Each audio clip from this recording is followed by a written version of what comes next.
Mask Singer est le nom de la dernière émission de divertissement de TF1. Le concept en est le suivant: reconnaître des célébrités chantant déguisées en animaux.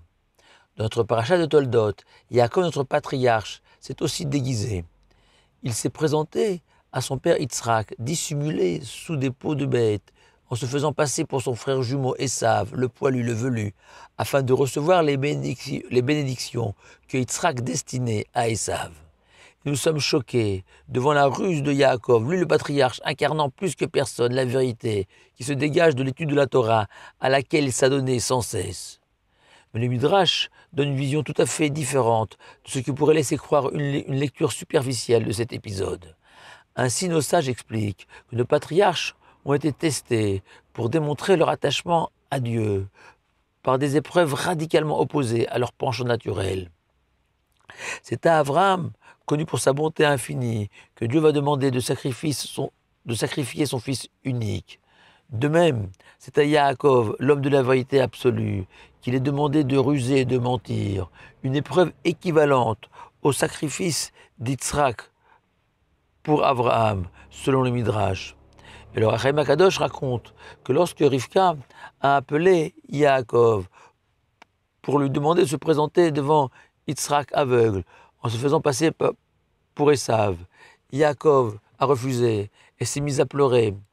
Rivka lui a alors rappelé la mitzvah d'honorer son père et sa mère, et Yaakov lui a rétorqué: les parents, eux aussi, sont tenus de respecter la Torah, or celle-ci interdit la tromperie.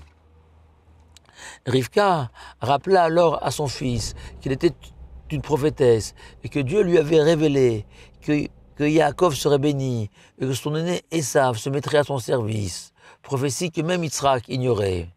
Dès lors, conclut Rivka, la Torah enseigne que dans certains cas précis, l'homme est tenu de suivre les indications du prophète, même si ses ordres paraissent s'opposer à la Torah.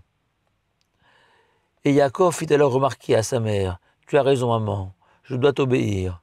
Mais la personne que je vais abuser, c'est papa, que je suis aussi tenu d'honorer, et qui est lui aussi un prophète, et lui désire bénir Esav. Devant le dilemme de Yaakov, Rivka prendra sur elle toute la responsabilité de cette tromperie, et ordonna à Yaakov de se vêtir de peau.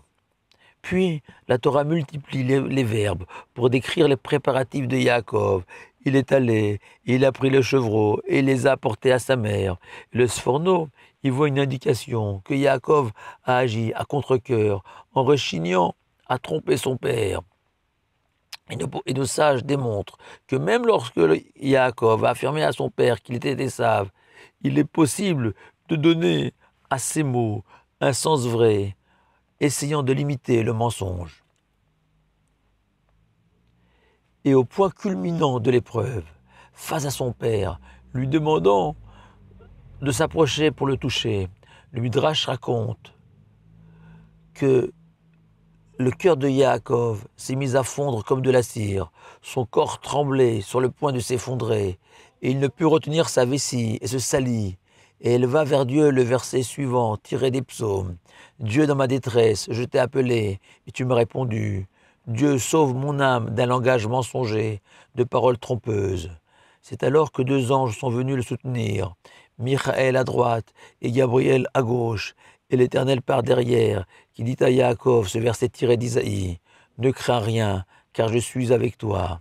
C'est dans ces conditions que Yaakov reçut les bénédictions, loin, très loin, de l'image d'un menteur, sans gêne et sans remords.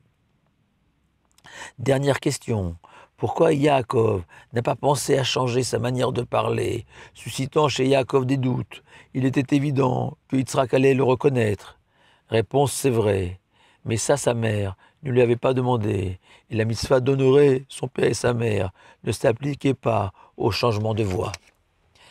Un conseil pour la fin: ne perdez pas votre temps à regarder Mask Singer pour découvrir des célébrités éphémères et artificielles.